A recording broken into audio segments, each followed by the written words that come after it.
People who sleep naked, when has it backfired?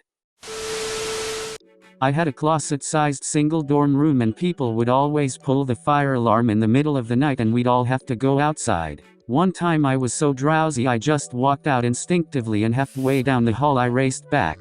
Thankfully this was an old building so I didn't get locked out of the room.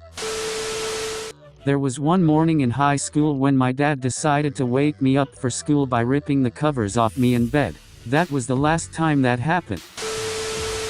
I've always slept naked but the heater in my room was broken and it was getting too cold even with layers of blanket. I woke up that morning and knew I had the house to myself at least till late afternoon so I continued snoozing in my sister's room with the heater on. Next thing I knew, I heard voices coming up the stairs. It was my sister and her friends. I guess they decided to ditch school and thought I wasn't home. I had no other choice but to roll over and hide under the bed. They were hanging out in that room for a good 2 hours and I was under the bed completely naked the whole time. That was almost 15 years ago and she still has no idea.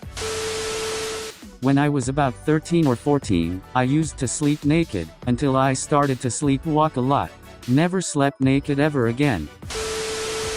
A few years ago, I was working a night shift and had just returned home at 7 a.m. I was so tired that I didn't close the front door properly. After I activated the house alarm, I went to my room and undressed myself and went to bed. I wake up to the alarm blaring and I look around my room as I hear yelling. I see there are 2 female cops in the house with their guns out and one of them was pointing it at me. I'm half asleep and not really understanding what was going on. The officer asked if I lived here, to which I said yes. Then she ordered me to show her my ID. My ID, which was in my wallet, was on my dresser. I pointed her to where my wallet was. She ordered me to show it to her, and I said I couldn't get up because I was naked under my blanket. So, while still pointing her gun at me, she opened up my wallet. After that, the cops left and, after securing the front door properly, I went back to sleep.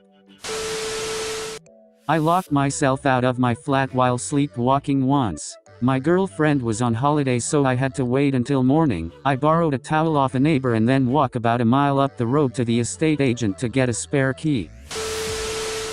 I was spending the night at my friend's house in a suburban neighborhood. In the middle of the night his mom had let their toy fox terrier out to go pee and it got snatched by a coyote. She screamed and woke us all up. A wolf got noodle. Within 10 seconds his dad was sprinting out of the house completely butt-ass naked with a Glock in his hand and went running down the street. Came back about 15 minutes later with the dog and obviously still completely naked. I don't know if I would call it backfired, but, when the suicidal girl that's staying the night at your brother's house because they're watching this girl for suicide reasons, wakes you up in the middle of the night and is sitting right on top of you telling you that you have to talk her down right then and there or she's going to kill herself in front of you, yeah, you would probably just rather be clothed for that encounter.